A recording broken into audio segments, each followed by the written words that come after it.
You're listening to CFRN, a community of believers who trade for a living. To learn more about who we are, what we do, and how we do it, call toll-free 1-866-928-3310, and we'll send you out a no-obligation information kit absolutely free. 866-928-3310. The CFRN Emini Futures Cast is now on Stitcher. Listen to us on your iPhone, Android phones, BlackBerry, and WebOS phones. Stitcher is smart radio for your phone. Find it in your app store or at Stitcher.com. Stitcher Smart Radio, the smarter way to listen to radio.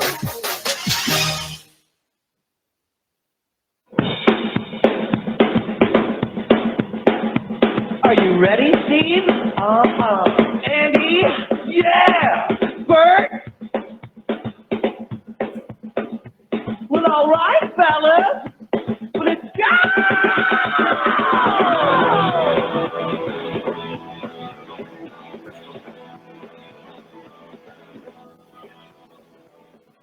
You're listening to CFRN, the Christian Financial Radio Network.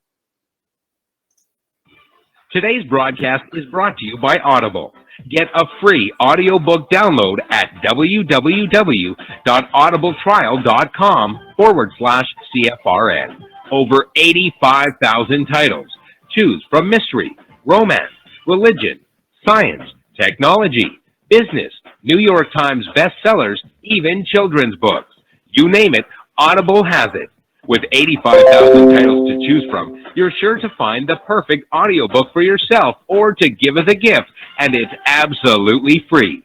Just point your browser to audibletrial.com/CFRN. That's audibletrial.com/CFRN and become a part of the audiobook revolution by downloading your free audiobook today. audibletrial.com/CFRN. Hey trader, want to get rich quick? Well, good luck with that. If on the other hand you actually want to learn how to trade, the place to be is www.cfrn.net. Tune in Monday through Friday, 9 a.m. Eastern for our daily devotional, and then spend the next 3 hours learning how it's done for professional traders who actually trade for a living. That's www.cfrn.net. Every trading day from 9 a.m. to 1 p.m. Eastern. CFRN, a community of believers who trade for a living.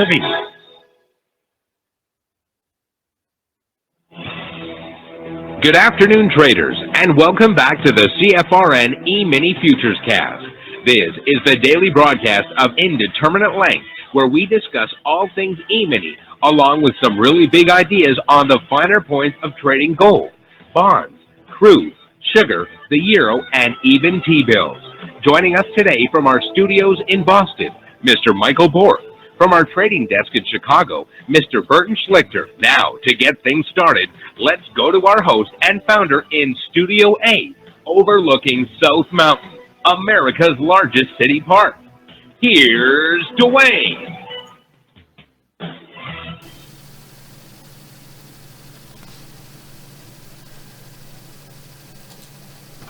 Good afternoon, welcome back. Today is, well, it feels like Friday, right? But today's Thursday. But it is the last day of the week. That's it. We're done, almost. Welcome to the show. Thanks for joining us. Whoever you are, wherever you are, we're just glad to have you here. Thanks for joining.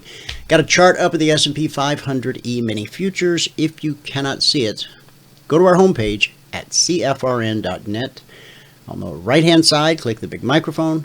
Follow the instructions. You'll be registered, in about 30 seconds. That will give you one-click access to the show each and every day. Okay? If you're out of the office, go to youtube.com/CFRN/live on your phone or your tablet. And there you'll find our live, real-time simulcast each and every day during the show. Thanks to the good folks at YouTube. Thanks, YouTube. All right. Well, this chart you're looking at is a bit of a mess, right? We're going to straighten that all up during today's broadcast. We're going to get those yellow lines out. We're going to get everything lined up the way it should be for this week. Remember, the weekly trading zones go to the CFRN partners and passport holders every Monday morning, 6:15 a.m. Eastern. Going on 9 years, is it? Decade? Something like that. Anyway, yeah, decade. So, we're gonna square that all away. Got a little bit of news for you first. This is interesting. Now think about what this means long term. The United States federal government is expected to raise its blockchain spending to $123.5 million by 2022. That's over a 1,000% increase as compared with the $10.7 million that it spent in 2017. The forecast was made in a report from IDC Government Insights published today.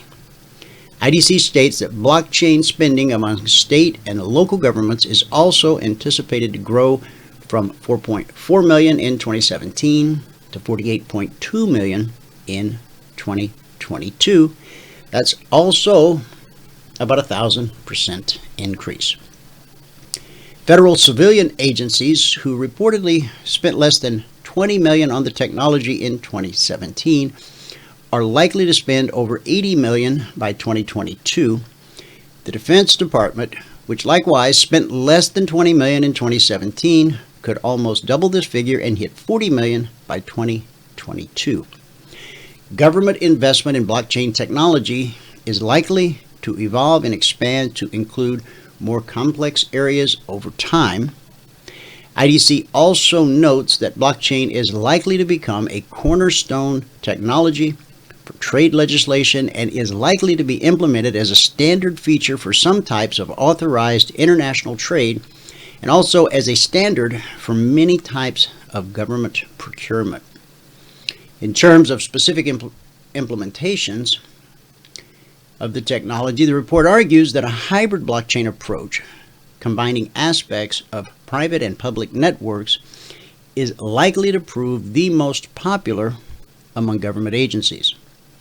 As reported last month, the current Republican minority leader in the U.S. House of Representatives has recently argued that blockchain should be implemented to improve the transparency of the legislative process and bring more security and accountability to government. A separate IDC report from 2018 forecast that worldwide blockchain spending would grow to $9.7 billion in the calendar year 2021. There you have it. Big numbers, big deal. Let's look at the numbers from around the world and see where we stand. Of course, everyone knows the Mueller report, I'm assuming you know, is out.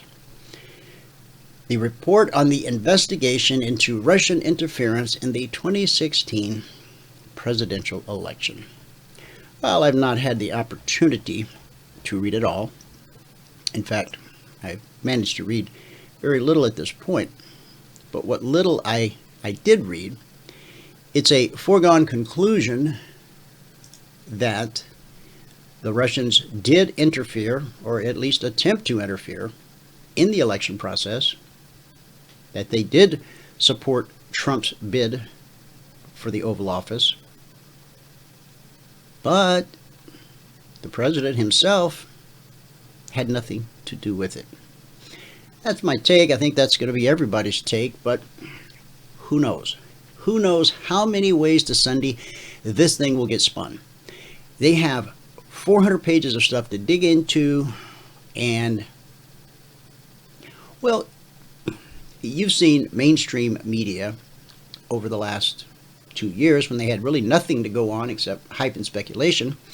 Now they got some concrete stuff, and I think they're going to have a field day. They'll have a great time. We, the American people, will just have to suffer through it. Doesn't matter what side of the aisle you're on. We, the American people, just have to suffer through it. That's the deal. All right, here are the numbers. Starting in the U.S. cash market, Let's pull fresh data one more time. Here we go. The Dow's up 106 points. NASDAQ is down 5. S&P 500 is up 4. And the Russell 2000 down 1.5. In the commodity basket, crude oil down 14 cents, trading 63.62 last. Gold down $1, trading 1275.80 last.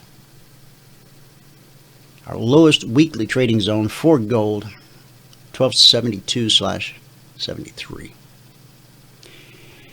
In the Asian markets at the close, the Nikkei shed 187 points, almost 1%. Shanghai lost 13, and the Hang Seng was down 161, which for the Hang Seng is just a little over 0.5%. In the European markets, the FTSE was down 11 points at the close. The DAX was up 69, the CAC up 17. That gives us a red day in Asia, mixed day in the UK, thanks to the FTSE. And here in the US, it's still a mixed day so far, as the NASDAQ and the Russell look to find some positive ground. We'll go to Michael and get a recap of what happened in the live training room today. Oh, by the way, Zoom, well, we'll talk about that when I come back. Up 80% on its IPO. Oh. 80%. 80%. Incredible. Back in the old days. Yeah. .com days, remember? Yep. That's exactly what it feels like. And a lot of people who live in San Francisco really aren't happy about this because they say they got enough instant millionaires. And and you would think, well, that's a good thing, right? Well, go read some of the editorials out there about even some of the tech people who live in San Francisco. Tech people with big salaries still can't buy a house. So, yeah. All right. Let me hit mute, and it's all yours. Okay. I have got it. All right. Good afternoon, everyone. Today is Thursday, the 18th day of April, 2019. All right. If you have not taken a free trial, go to the homepage at CFRN.net. And in the right-hand column, it says 5-day free trial apply.cfrn.net. If you click on that, you will be brought to this page where all we ask for is your email, your first name, and how you found us. Hit the submit button. You'll be sent a confirmation link. You must click on the confirmation link.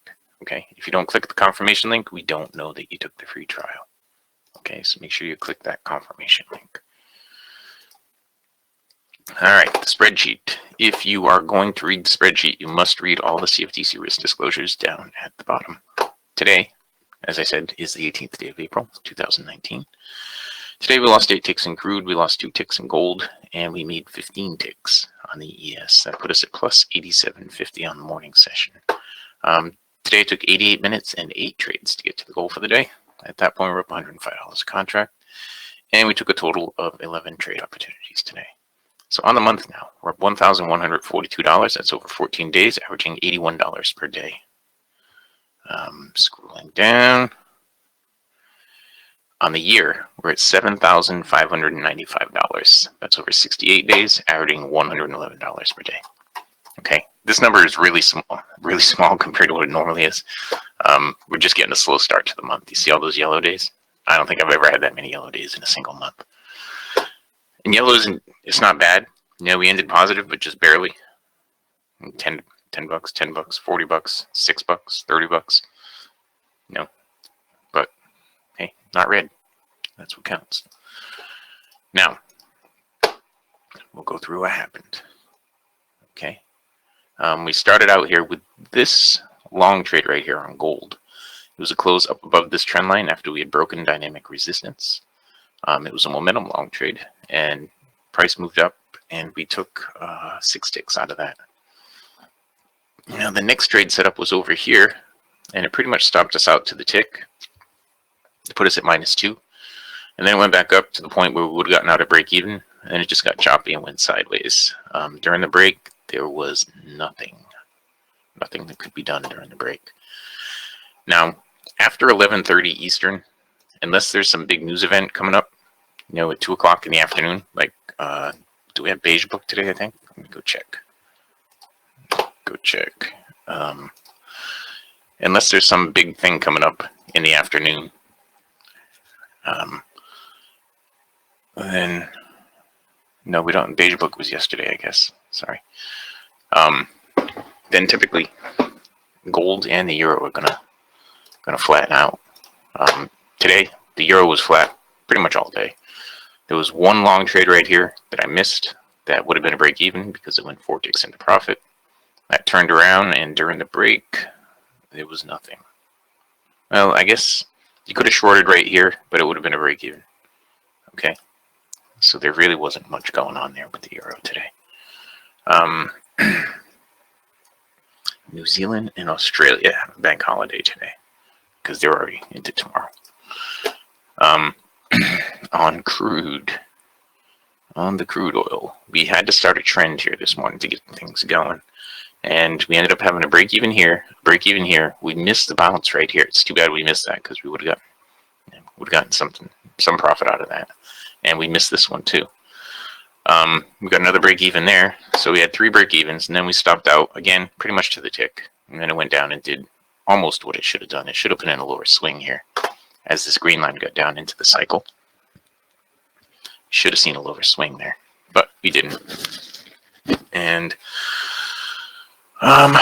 during the break, let's see. No, there was nothing to be had during the break.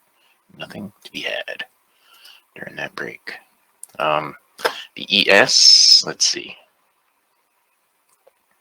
We had a break even here. We missed a trade here. That would have been a break even too. We had a break even here. Now, we only had a break even on that because I was reading emails or something like that, and I didn't see that it had gone this far into profit. I would have locked in some profit on it. Okay, then we picked up 10 ticks right here. Break even there. And 5 ticks right there. So that's 1, 2, 3, 4, 5 trades. That's what I have. And that's what I have in my log. Now, when it was going up here, I was saying look for it to get up to 29.05, 29.06. When it was going down, yesterday, I don't know if you guys recall yesterday when it was dropping, I said, if it gets through this level right here, you got another 10 points in it. And it actually gave up more than 10 points. It gave up like 15. And, well, now it's back up here. And, this is the end of the week because of the holiday tomorrow. So we're up off of the lowest weekly trading zone, like right in the middle of all the zones right now. If you look at it on a higher time frame, you throw it on a 30-minute, like Dwayne likes to do.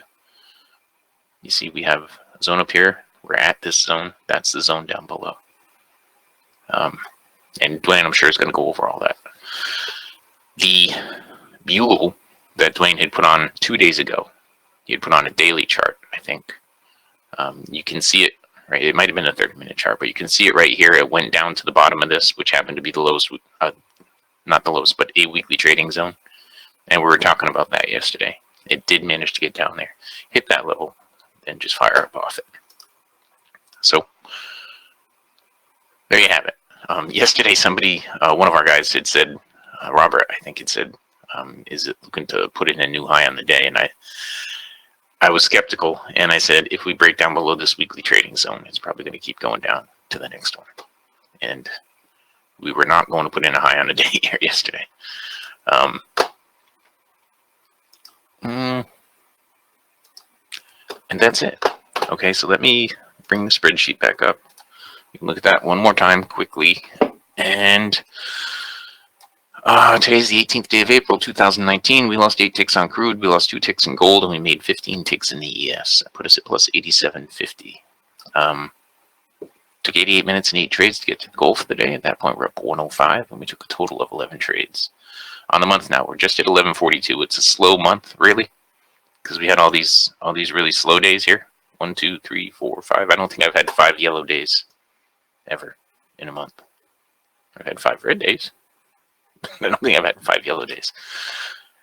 Anyway, It's just a slow start. We still have a couple weeks left in the month, right? Because we're off tomorrow, but we have 1, 2, 3, 4, 5, 6, 7 business days left. On the year now, we're at $7,595. That's over 68 days, averaging $111 per day. 111 per day. Okay, and with that, we are gonna wrap it up. Are the ES levels weekly trading zones? Yes, they are, Brad. We can say that because it's the last day of the week. If you have not taken a free trial with us, go to the homepage at CFRN.net. Right over here in the right-hand column, it says 5-day free trial. Apply.cfrn.net. You click on that, and you'll be brought to this page, where all we ask for is your email, your first name, and how you found us. You hit that submit button, and you'll be sent a confirmation link. You must click on the confirmation link. Okay, if you don't click the confirmation link, well, then we don't know that you took the trial. Okay, because that is what lets us know that you are committed enough to click a confirmation link to take the trial. And then, once you get into the trial, you're going to be sent, emails telling you to download this and go check this out. And these are just some videos of past stuff. You really should, if you're going to bother taking the trial, then you really should go download that stuff and all that. And that's it. With that, we'll pass it back out to Studio A in fabulous Phoenix, Arizona, overlooking South Mountain, America's largest city park. Dwayne, if you are ready, you can grab everything back. Alrighty, we are. Excellent.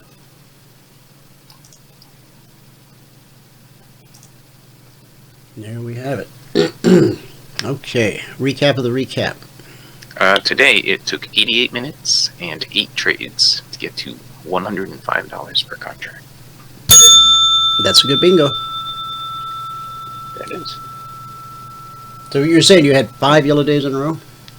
Not yellow days in a row, but I had 5 yellow days so far this month. Oh, okay. And that's a lot of yellow days for me. Yeah. Yes, indeed. Alrighty then. And we have workshop tonight? Yes, workshop, 9 p.m. Eastern. Markets are closed tomorrow. Yes, they are. Now, again, there will be all kinds of speculation and spin and a million other things that happen over this Easter weekend. Tomorrow, Good Friday, Saturday. Everybody talks about Good Friday and what happened on that day, and everyone talks about Easter Sunday and what happened on that day. We could probably all just recite it from memory, some of us verse by verse. But what about Saturday, the day that hung in the middle? Not a lot of talk about that. If you've been a follower of the show for very long, in the past I have spent time talking about that Saturday.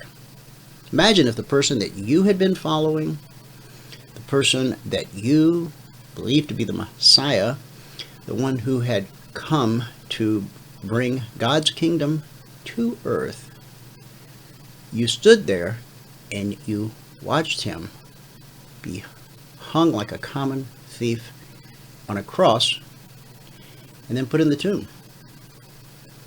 That's a pretty downbeat Saturday.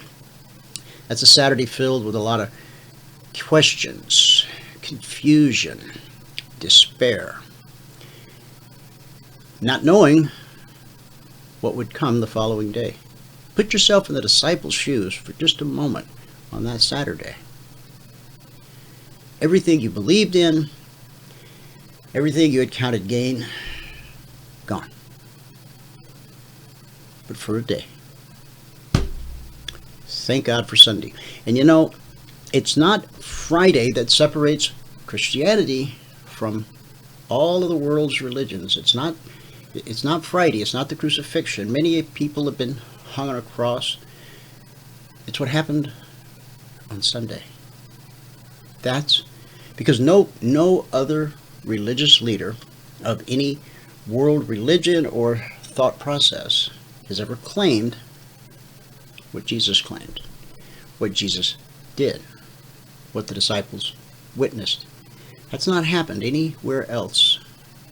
And that's probably why Jesus is still the central figure that splits time in half. It's either BC or AD. It should be AR, after the resurrection, not after the death, but you get my point. That's it. Think about that tomorrow. Or think about that Saturday. Saturday morning, wake up and try to put yourself in the disciples' shoes. It will make Sunday morning so much more meaningful. All right, to the chart. S&P 500 Emini Futures. You got yellow lines, which represent this week's weekly trading zone. And you got these lines, which represent last week's weekly trading zones.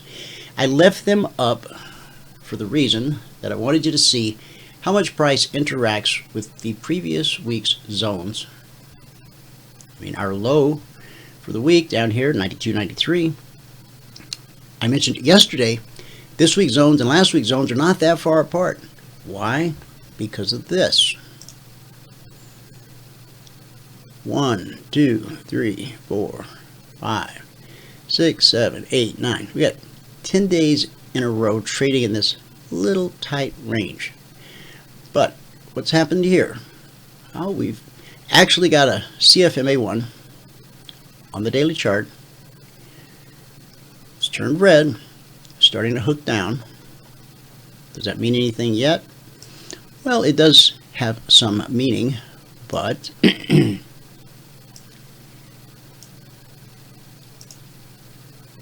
nothing we can speak to just yet. Up here on the daily, let's go to the monthly. Here's monthly, and we've been watching this on the monthly for some time. Might as well peek at it on a weekly if we're going to do all of that. So we'll go here, and we'll go weekly. Better yet, there we go. Continuous contract. There's the weekly. Blue and climbing just crossed the 50.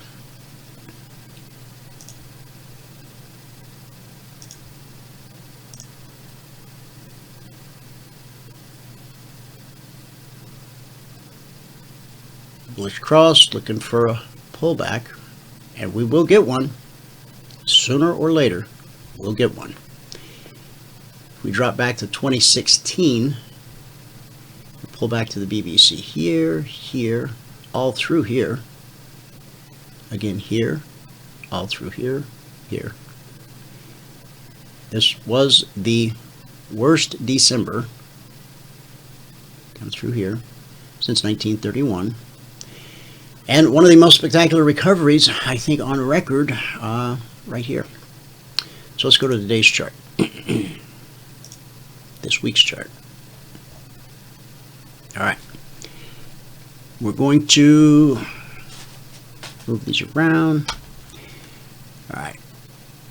Let's just get rid of this and this.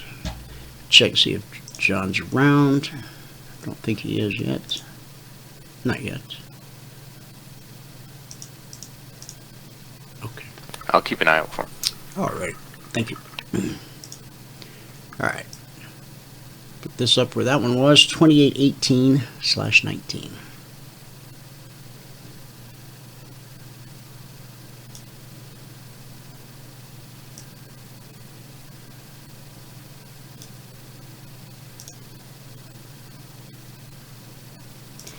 This one and this one. All right. 0506. Here's 06 and 05. Below that, we got 94.95.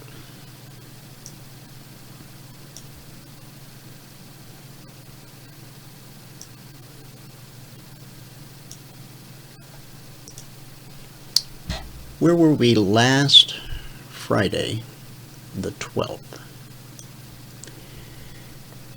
Let's see. On the 12th at 12:30, we were right here. Last Friday at this time, right here. Right about where we, not too far from where we are now. That was my point. Kind of spot on, exactly where we were. Exactly where we were this time last week. You mean this didn't happen, or this, or this? Oh, it happened. But what did it do? Brought us right back to this same point. So at this point, do we know if we're going up to make all-time highs? Tie the high?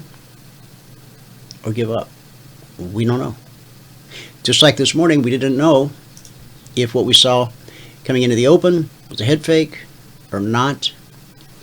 And really, for all purposes, we still don't know. All right. Now, early in the week, we did this, and we put this trend line in. We spilled out of that trend line.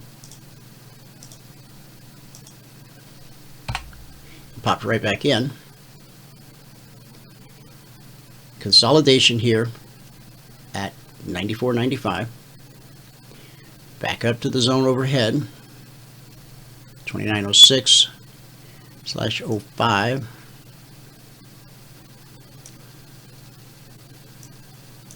Yep. Back down to 94.95. Back up to 0506. Okay, if we hold above this weekly trading zone, if we pull back here and hold that, we should anticipate that the market will rally up at least to this neighborhood at 2911.75. If we can get above that, then we take a run at this 1819. Remember, a lot's going to happen over the next couple of days with the Mueller report out and so many other things going on in the world. Sunday night's Globex open, although at Sunday, and are we opening Sunday night for Globex, Michael? You know what? I'm not sure. I don't think so. You know, that's a good point. So we may not see anything until Monday morning. Right. I think Monday morning's normal, but I don't think we're open on Sunday.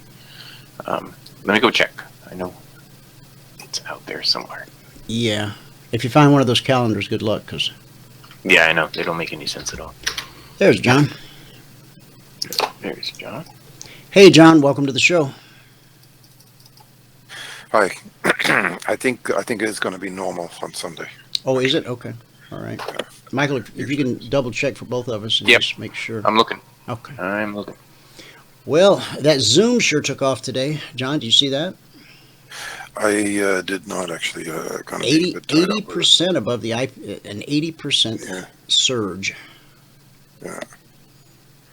Pinterest in line with what it was priced at. I wonder why Zoom. What's the symbol? What's the symbol on that Zoom? ZM. Do we have charts on that yet? We got anything? Yep, there you go. Yep. There's one daily candle. Let's break it down.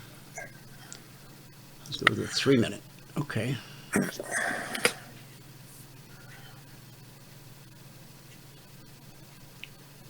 You see that, John? What's the big deal about the Zoom? Well, they do video conferencing in the cloud. That's about as much as I know about them. Let me just pull up their website, zoom.us. Flawless video, clear audio, instant sharing. Why Zoom? Let's see. One consistent enterprise experience for all use cases. Engineered and optimized for work reliably. engineered to work reliably. Up to 1,000 video participants and 10,000 viewers. That's a big deal. Yeah. Easy to use, buy and scale, and most affordable, straightforward pricing. Now, apparently, they got some kind of a freebie deal. Sign up free. Well, we'll just have to take a look at it. Please confirm your email. All right, they sent me a link. Oh, I'm just seeing that email you sent in, John. Okay. Yeah, the couple of them interesting. There, one is this brain stimulation. This could be a really big deal in the future, especially if it can bring back memories and maybe, reverse Alzheimer's and things. That would be huge. And the other one is the first. Not all of those flying vehicles are, captivating, but the first one out of the gate is very sort of. It's almost like a. There you go. I mean, look at that age-related memory decline reversed with magnetic brain stimulation. A compelling study has found that just 5 20-minute magnetic stimulation sessions restored an older person's memory to the level of a younger control group. Interesting. For those of you that have an interest in this type of thing, you might want to check out a podcast called The Hidden Brain. It's a guy who does brain surgery, and in fact, is it Dr. Gupta? Sanjay Gupta? Maybe, I'm not positive. Yeah, he does. He is a brain surgeon. Okay, so he talks about how he goes in, and when you have brain surgery, you're awake. Did you know that? That's pretty scary. And he can play all kinds of games with a person by just applying a little bit of pressure here and there and over, and the brain has you don't feel pain when he's prodding your brain. They've already taken your skull cap off, and he's in there just prodding around. Charming. Yeah, and you don't feel it. You're able to carry on a conversation. You can answer questions. You can participate in getting whatever's wrong fixed. It's just incredible, absolutely incredible. Wow. And then you say there was another email? I didn't. Yeah, the car flying. Mm-hmm. The first one out of the gate looks really phenomenal, actually. It does look like Sunday's normal hours today. So Sunday is all right, guys. So then we'll From be what here. I gather in here. We'll be here Sunday night on the Globex Open. The fact that it's Easter Sunday will probably have some impact. Yeah. Unless something bad. Look at this one. Look at that.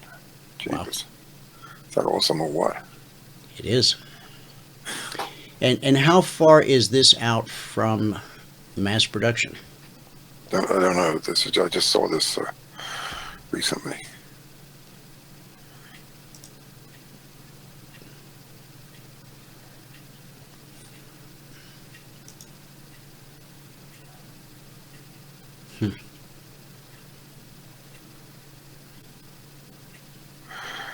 Speaking of the Airbus, where are we on the Boeing thing? Well, actually, I've just found a video out there. I haven't finished watching it yet, but look at that. Isn't that amazing? Look at that thing. That's another one. It's kind of like a bird. Mm-hmm.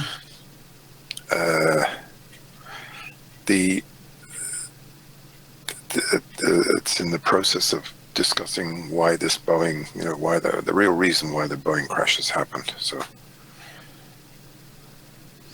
the real reason. Now, is this something that Boeing put out or something that someone else has? No, some kind of an analyst put it out, but Boeing is looks like it's kind of bottoming out, actually. And the markets today, it kind of looks like we're going to go higher. In fact, I'd be back long here after being short into the early morning.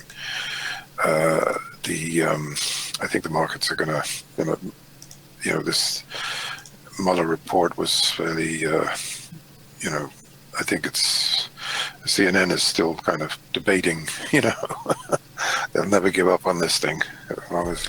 Well, they got 400 pages now to dig into, to spin. But they're going to have a field day with this thing. Well, let them.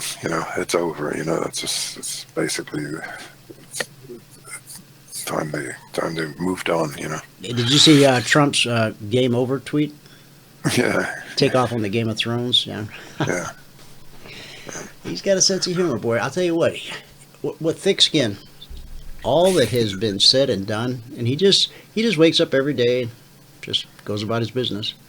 Yeah, good for him.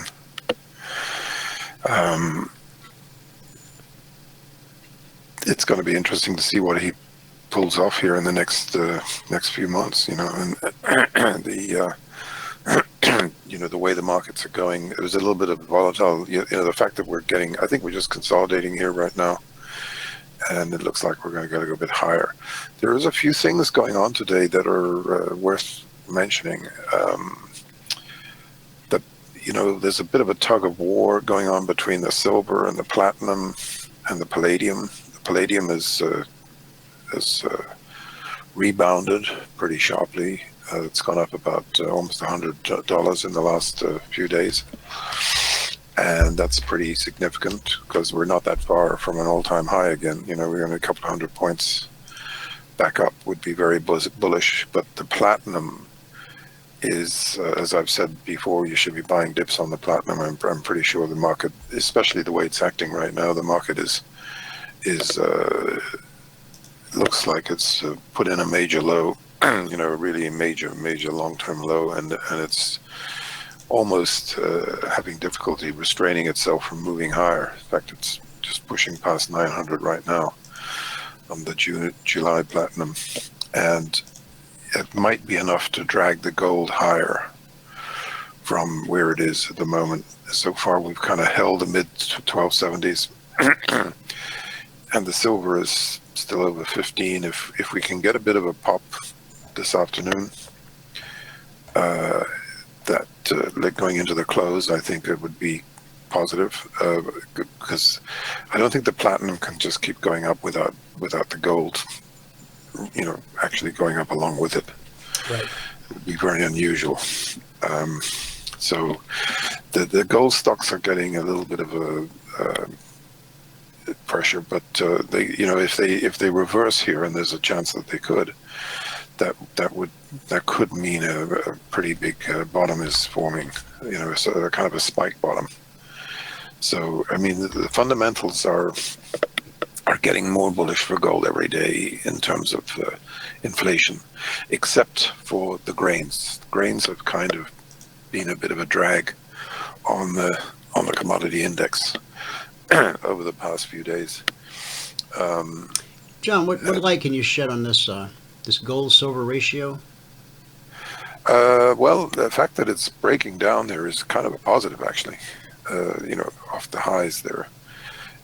If we start getting down, if the silver, the silver strengthens up a bit here, if it suddenly pops along with the platinum, and they do, they call them the white metals, so they could, if the more that silver goes higher, the more potentially bullish the metals could become.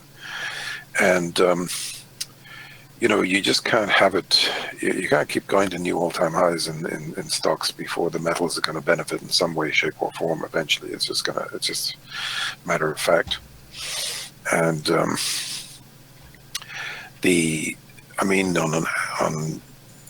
a sort of asset basis, the silver at 15. It's got. I think silver should be north of 20 right now, more realistically. And the metals. I mean, look, we're making all-time highs in Australian gold right now, and the dollar is, the dollar's moving up today, but gold's kind of, unchanged effectively. So the gold has actually managed to keep pace with the dollar reasonably well, except for this last dip down. So, incidentally, the coffee made a lower low in the last couple of days. It kind of crashed down, but it's coming back kind of strong today. Might be, there might be some divergence going on here. Make a new failure swing low and then reverse upwards. So we're getting closer to Brazilian winter and possibility of frosts and things. So I think the coffee is a interesting price right now, as well as opportunity. Tilray that I talked about is back down to 49. It spiked. It opened higher this morning and it got sold off immediately. So there's a really, this is a pattern with these marijuana booms and busts. The last one we had, I think, was in 2014, and there was a few years ago, and there was a big run up in a lot of these marijuana stocks, and then they all crashed down to new lows. Then this sort of second coming came, highlighted by Tilray as kind of the king of the boom, and the boom is off that rose now, and I don't think it's going anywhere upwards for a while. It's kind of like Bitcoin, kind of got carried away, and it's probably got to go down and look. It might get back into the 30s or 20s, maybe somewhere down around 20. It'll be a buy again. And look, it may go a lot higher in the future. The Bitcoin is actually, the way that kind of consolidation, it kind of looks like it wants to go higher, like we were talking about a week ago. Certainly, even if it was a three-wave correction, it could put us up towards 6,800. And the fact that we're, negating all of the last 6 months down at that in the lower extremities of Bitcoin, it's kind of constructive, and it's also been leading the market higher as well. So as it's done for a while. So remember, the December, you had that December bottom. See that? I mean, that was actually bottomed a little bit before the market, if you think about it. Talking about here? Yeah. It bottomed literally a week before stocks. So yep. That's a useful thing to remember in the future. The other thing is the mid cap. It got hammered pretty hard yesterday, but it's coming back today as well. So it really looks like the market's going to go higher next week, and I think this Mueller report. The Mueller report is generally, I think it's kind of like it's just positive. The fact that it's kind of like the way the polls have been going for Trump. Yesterday he was 52%. Today is around 50, but he's consolidating up around the 50s now, in the low 50s, and that's a pretty good place to be. And I think maybe within some weeks or months, he might be pushing the 55s to 60s in the polls. So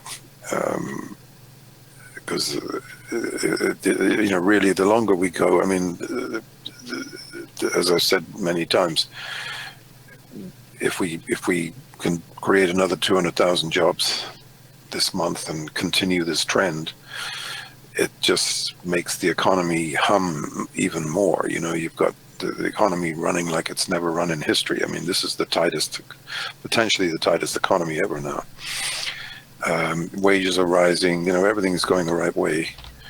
That's good for everybody. They're feeling better. I mean, we've never had it so good. Everything's running at kind of peak performance. So that's why the stocks are higher. We haven't had the Googles and the Facebooks reporting yet, but if they come in pretty strong, that's probably going to lift the market even higher. So, and if the one thing is the bonds, I pointed that out a couple of days ago about the bonds. There might be, we just don't know if there's going to be another weak spot, and the bonds, see, they kind of look a little bit bullish there, and kind of a three-wave pullback. So there might be another retest of that 150 area. But then if we get up there and then we just sort of head down from there, then that might be the scenario in which interest rates get stronger later this year, and potentially the dollar might get weaker.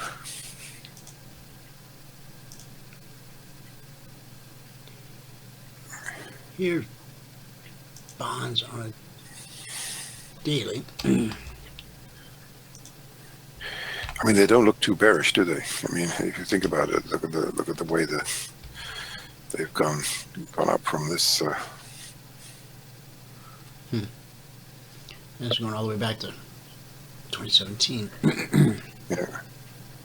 No, they look to be on their way higher.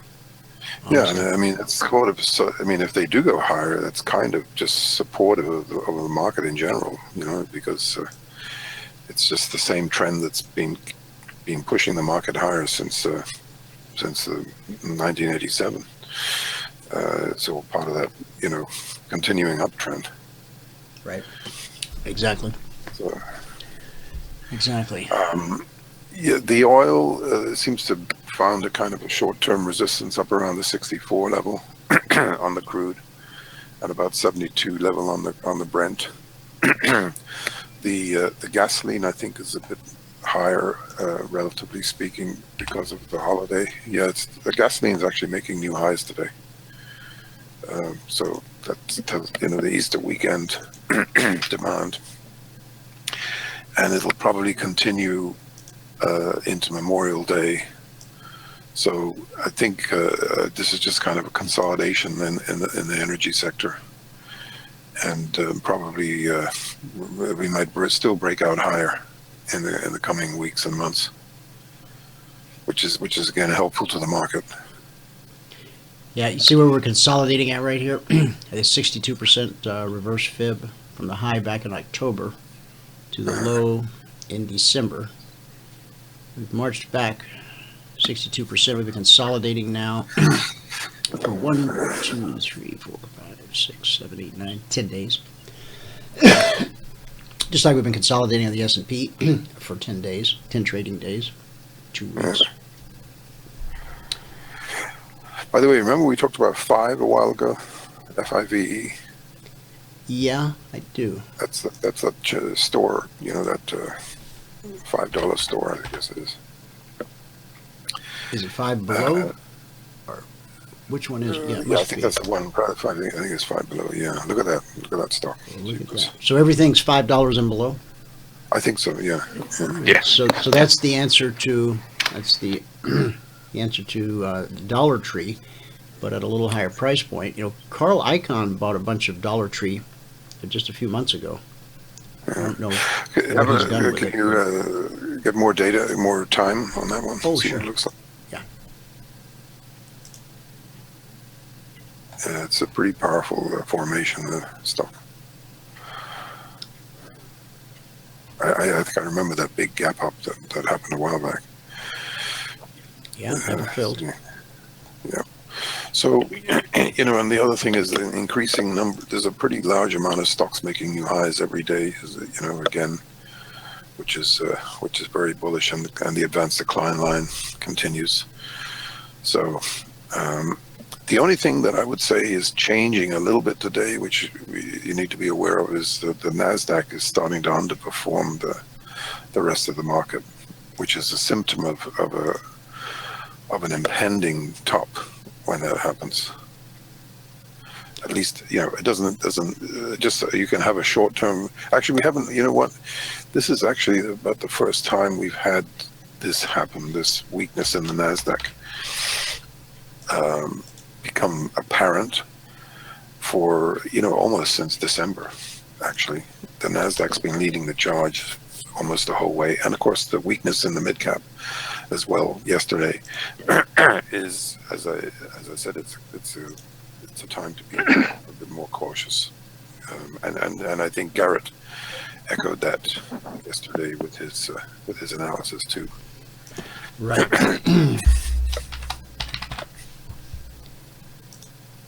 Russell, small caps, man on the street. It's nothing too yeah. dicey just yet, because if it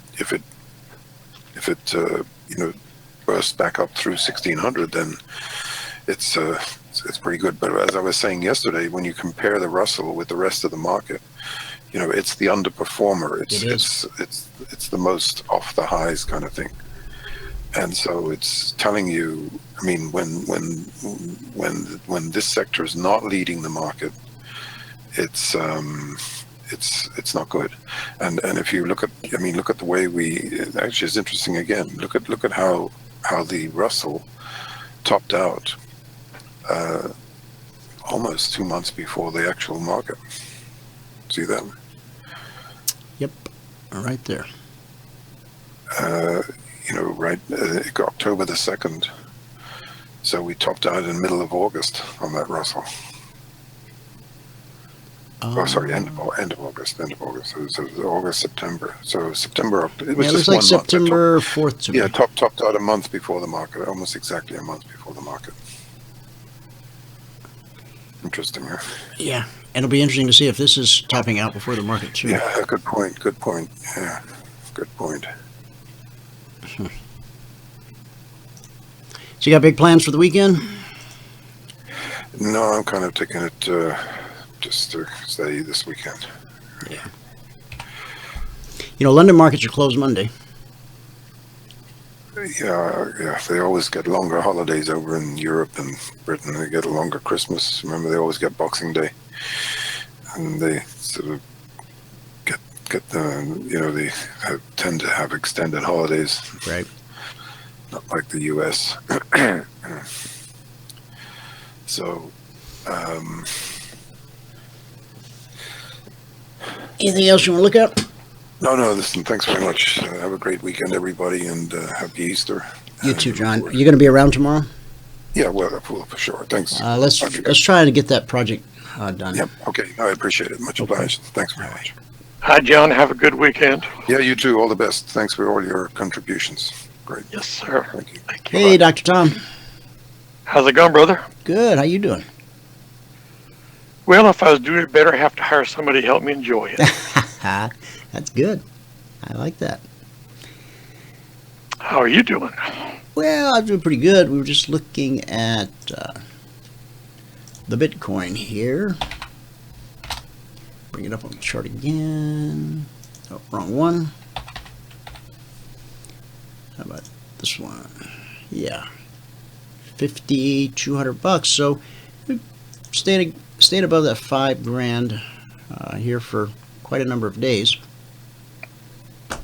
Now, for those, well, that's interesting that you're looking at that, because what I want to talk today about is why there's no future in crypto or the blockchain. Okay, let me pass you the charts. By the way, those who don't know Dr. Tom, go to CFRNgold.com. That's one word, CFRNgold.com, and learn a little bit about investment grade gold, which is something that Dr. Tom comes on the show and talks with us about almost every week. Today we're going to take a little detour and look at some Bitcoin stuff. Let me make you the presenter. Okie doke. If you're ready.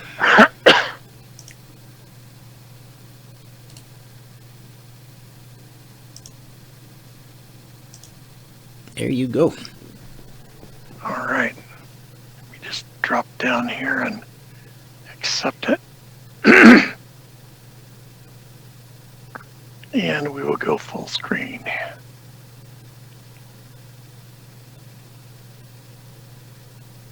All right. Well, you can see my title there, folks. There is no future in cryptocurrencies or the blockchain when. And the when is the important word there. Let me just start off by saying that this is done a little tongue-in-cheek. It was actually an article originally. And when you put a provocative title, people tend to read it. Oh yeah. So I knew I knew that people that were crypto and blockchain enthusiasts would read this just so they could show me how wrong I am. But note the word when. There's no future in these digital assets when cryptocurrencies are seeing increasingly widespread acceptance. Well, there's proof that they're no good, right? Yeah, we just talked this morning about how much the U.S. government is going to spend over the next couple of years. Big bucks. Yeah. Well, sounds like I have someone at my door, so I'm going to leave this in your capable hands, and I'll be right back. Okay. The number of cryptocurrency users in 2017 was 18 million. That number is more than doubled to 40 million in 2018. Of course, we don't have the numbers for 2019, but it looks like it's going to way more than double, possibly triple this year. So the use of cryptocurrencies is definitely accelerating.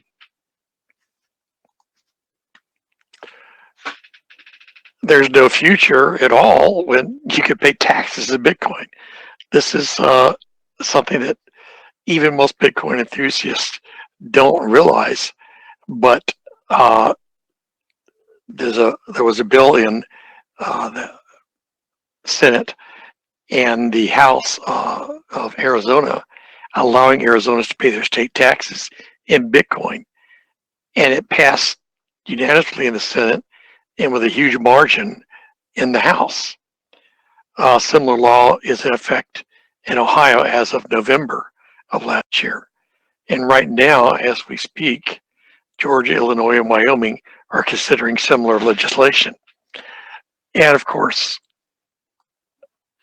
Overstock.com, which we'll talk about a little bit more in the future, has become the first major retailer in the United States to pay its taxes with Bitcoin. Well, if the government's accepting it for taxes, it's certainly going mainstream. Okay, moving on.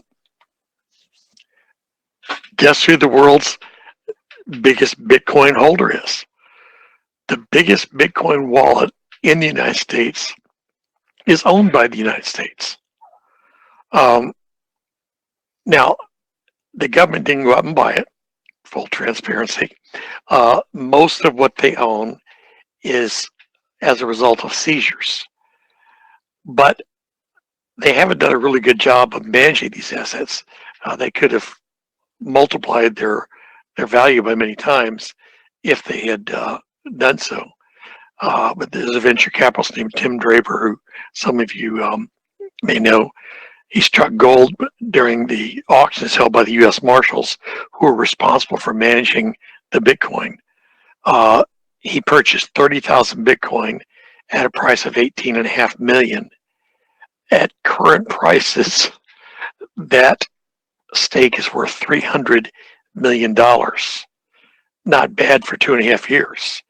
So if the U.S. government had just consulted some Bitcoin experts and said, hey, let's hold on to this, see what happens, and held it for 2.5 more years, they would have made a huge multiple of about 7 times as much from that. Well, when they realized that, they tried to mimic his strategy. So when Bitcoin neared 20,000 in 2017, the government tried to sell 513 coins. But with typical government inefficiency, by the time they had acquired the permissions to do so a month later, the price of Bitcoin had dropped 50%. So, expecting the government to manage cryptocurrencies when they can't, after hundreds of years, manage the post office profitably, I guess is a little too much to ask of them.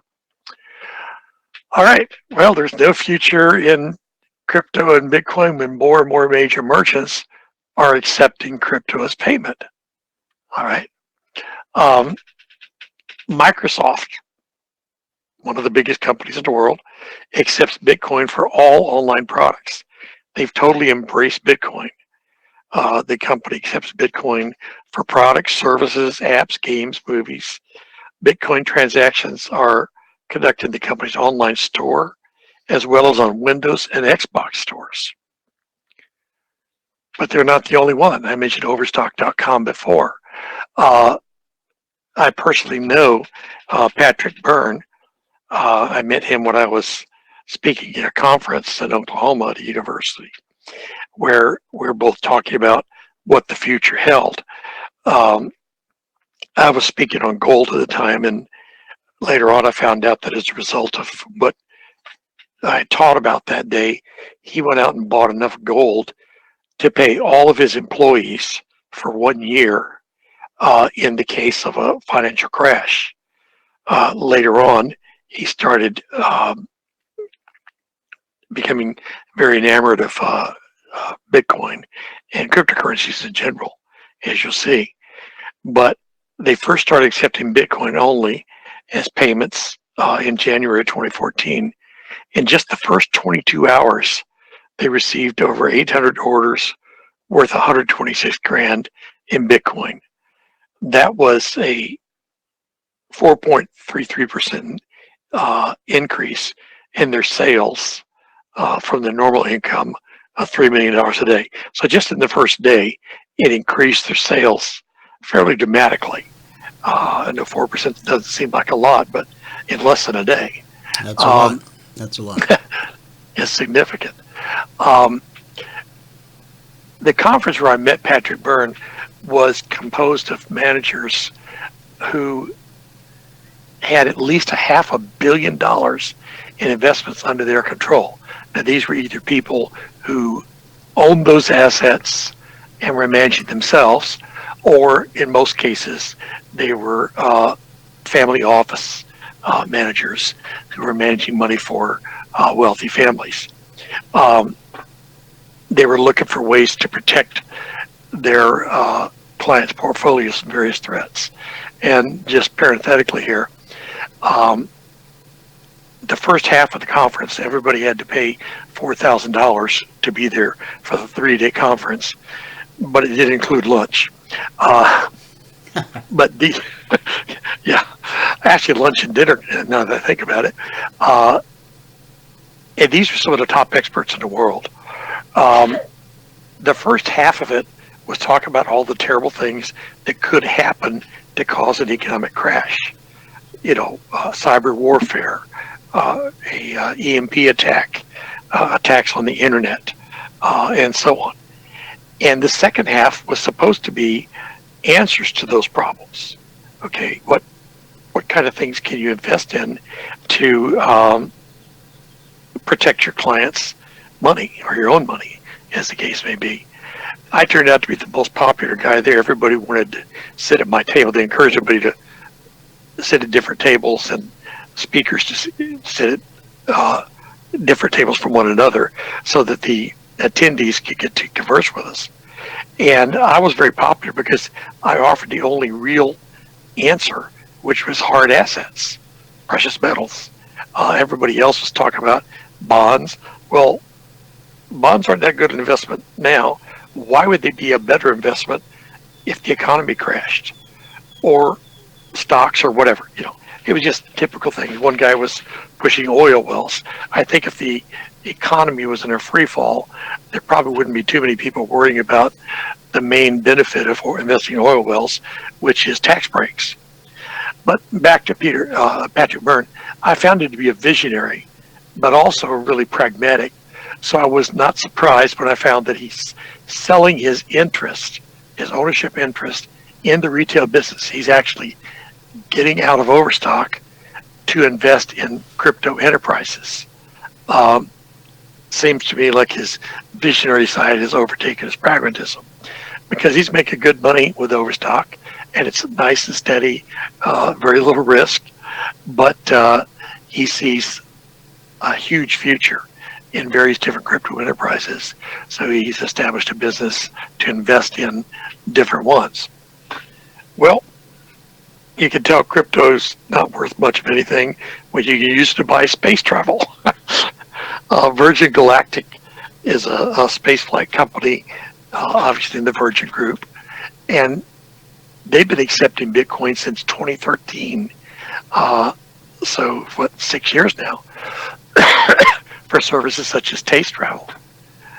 But if your taste and travel are a little more down to earth, you'll be happy to know that Expedia, one of the world's largest travel websites, is now accepting cryptocurrencies for travel as well. So I wouldn't mind going over a spaceship, but I think your cruise would be a lot more fun, a little more space, right? I'd rather go on a cruise, yeah.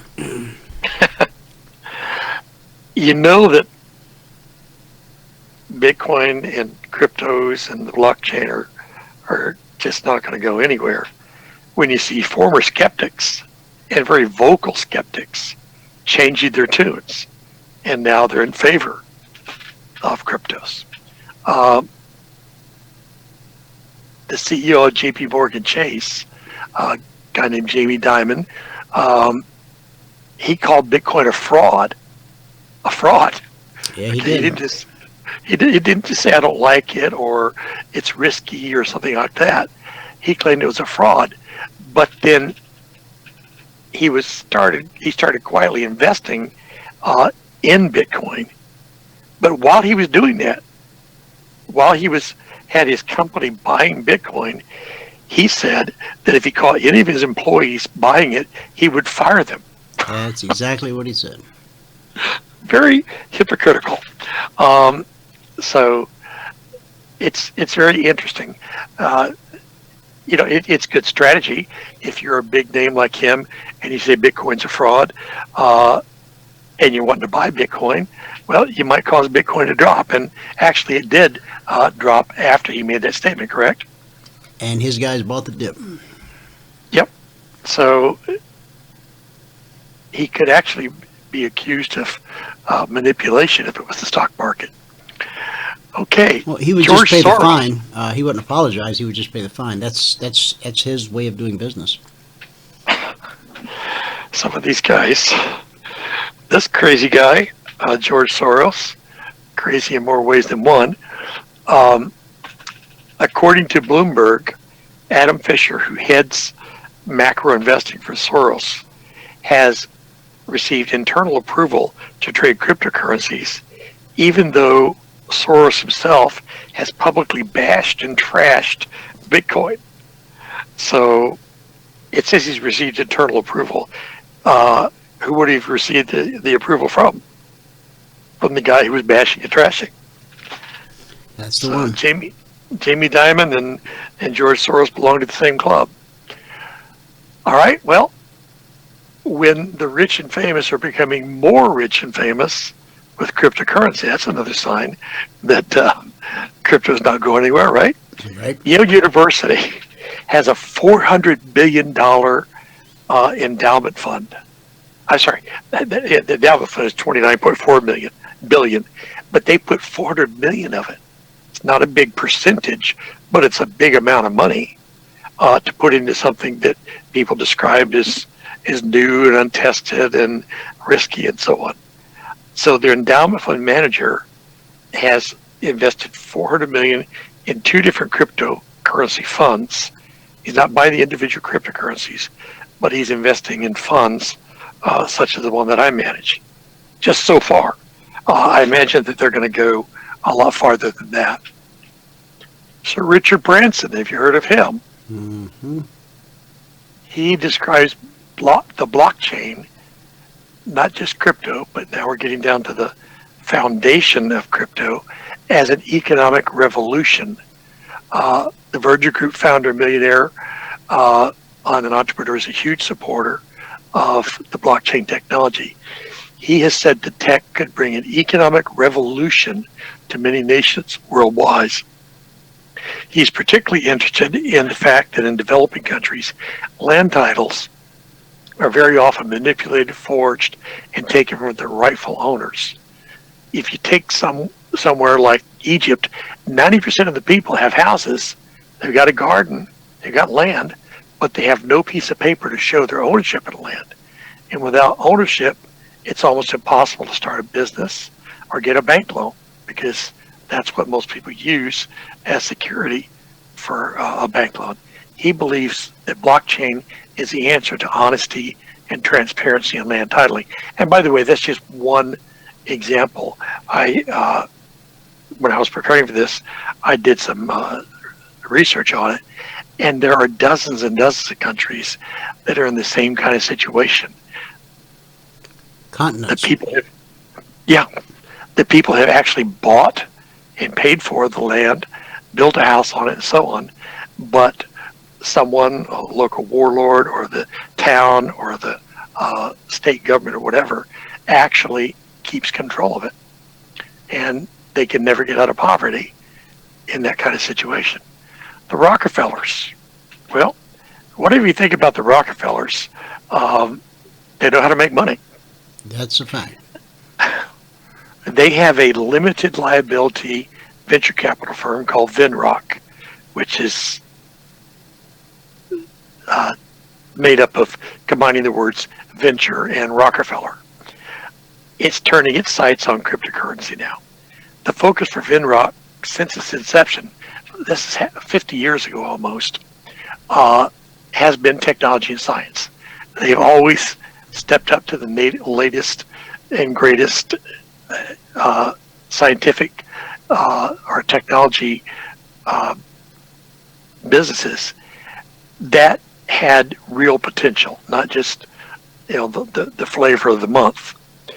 So their investments are a laundry list of big dominant companies like Intel and Apple to AppNexus, Stratacom, and so on.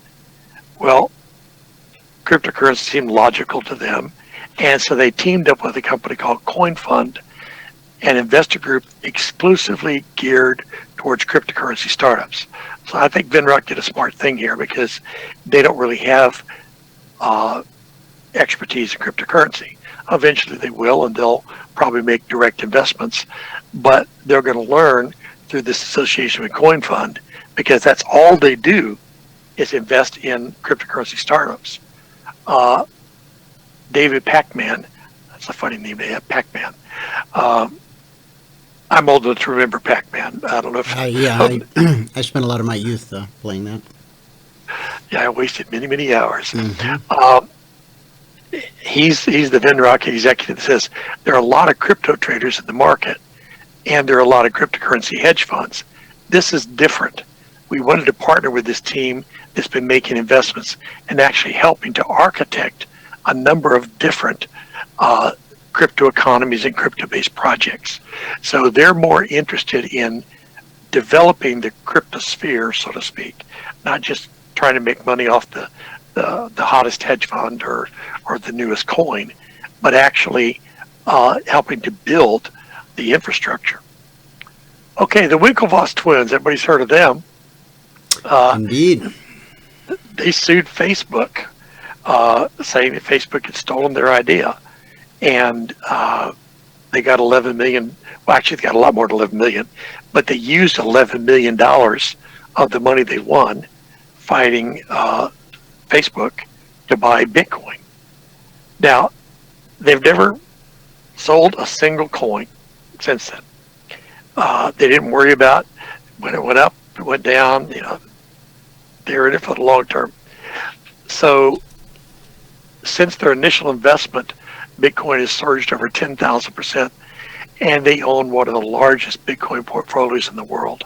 And again, haven't sold a single coin. They're also co-founders of Gemini, which is arguably the safest cryptocurrency platform there is, since it's based in New York.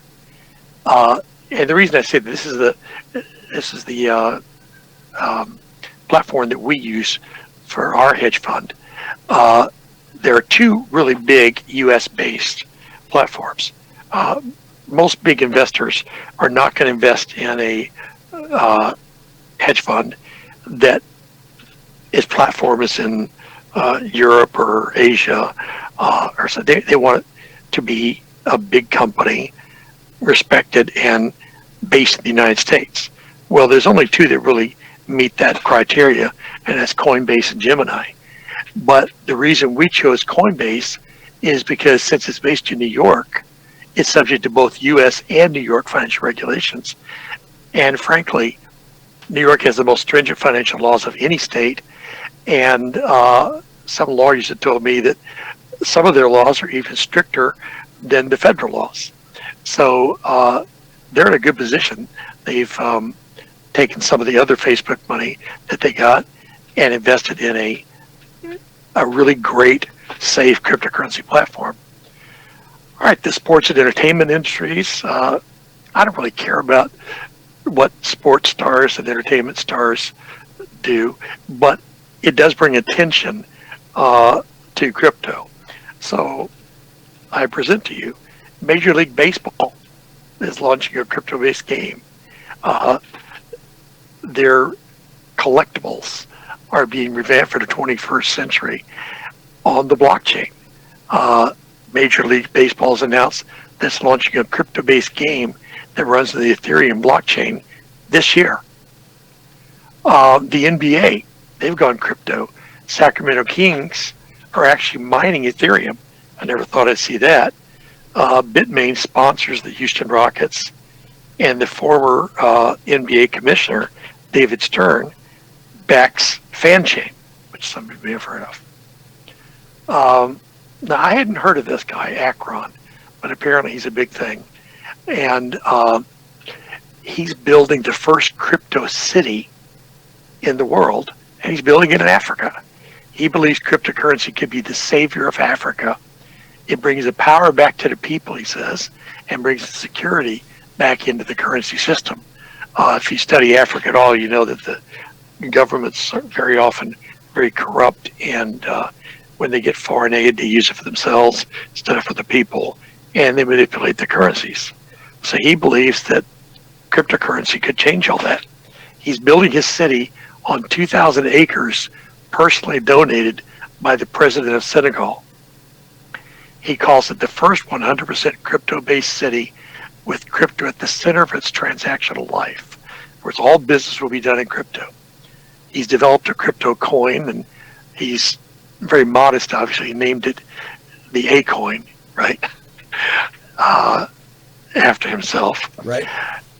Under the A coin ecosystem, consumers will be able to buy, hold, and spend cryptocurrency straight from their smartphones.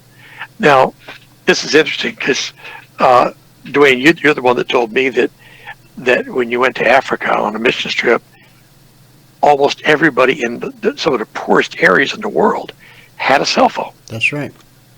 And I think he said they only paid like the equivalent of $8 to $10 US. Right. So that might be their salary for a week, but there are no there's no infrastructure for telephones in many countries in the world. So cell phones are the way to go because it's cheap to put up a cell tower, and so these people are using these cheap cell phones to actually do business with. That's right. Great idea. Basic bills, and yeah, they really are, and have been for some time. Yeah, and if they don't have electricity in their village, what a lot of them are doing is buying these tiny solar panels. Right. And they use that to charge a cell phone. They care more about keeping their cell phone charged than they do having lights And keeping the in lights their on. house. Yeah. Yeah. You can always use an oil lamp, but you can't power a cell phone with oil. Okay, Ashton Kutcher, well-known actor. He donated $4 million to charity. And it was a stunt, really. I mean, it's not a stunt that he donated the money. I'm sure he was going to do that already. But he wanted to prove how efficient cryptocurrency was. So you and I probably never had to worry about the logistics of moving millions of dollars. But in my fund, I have. It takes a lot of time and money, particularly internationally. It could take 2 or 3 days and a lot of paperwork, and it's a big hassle. and sometimes it gets stuck. Somebody will say, well, this transaction looks a little weird, and you might be trying to send a wire and it get held up for 2 weeks till the bank determines that you're not a money launderer or something. So Ashton Kutcher has been smarter than a lot of actors. He's become an actor and investor. He's taken a lot of the money that he's made, and instead of buying Ferraris and mansions, he's investing his money. So he decided to show the world just how easy it was to move $4 million of the amount of his donation using crypto. He did the transfer on live television, and it was completed in just seconds. Pretty neat. Okay, we know that cryptocurrency is going nowhere when tech giants are shifting their focus to cryptocurrency. Bottom line, we're going to see paper money go away, and checks. Jack Dorsey, who is not just the CEO of Twitter, but also Square, he thinks that Bitcoin is a currency of the future.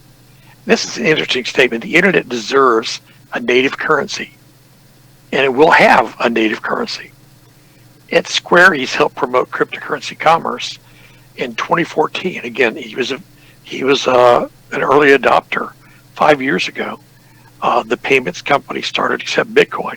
Since then, Square has said it's introducing Bitcoin trading for users of its Cash App, which lets the users send money to friends and family.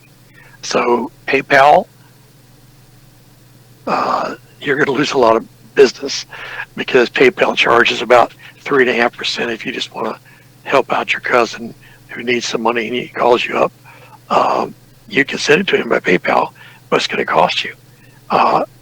This would be a fraction of that.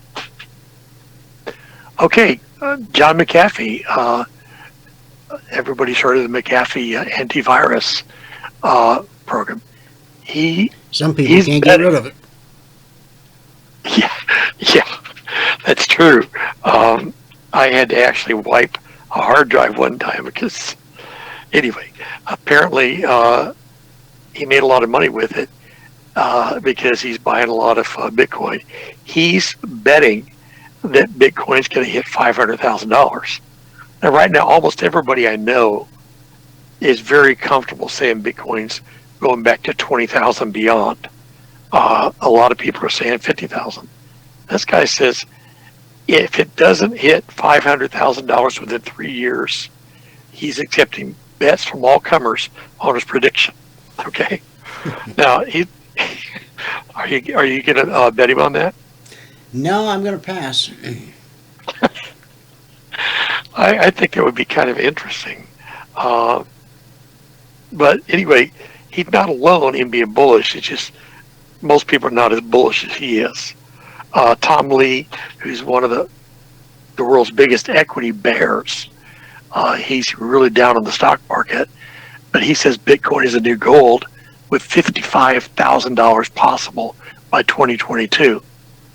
Dozens of other top experts are predicting between $20,000 and $50,000, not just based on speculation, but based on the literally thousands of ways that the blockchain and cryptocurrencies are destined to revolutionize commerce worldwide. Now, did you hear what I said? Thousands of ways. We don't have thousands of ways right now. Most of the ways that the blockchain and crypto are going to revolutionize the world haven't even been thought of yet. They're not even a gleam in somebody's eye. Good point. But they're going to happen.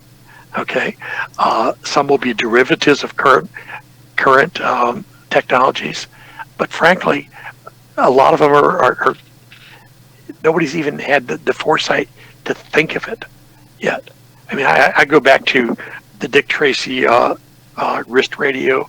Remember that? Oh yeah. And I've written a lot of articles in the past about what I believe is going to happen in the future, and 20 years ago, wrote an article about the wrist radio where you'd be able to talk to it and say, hey,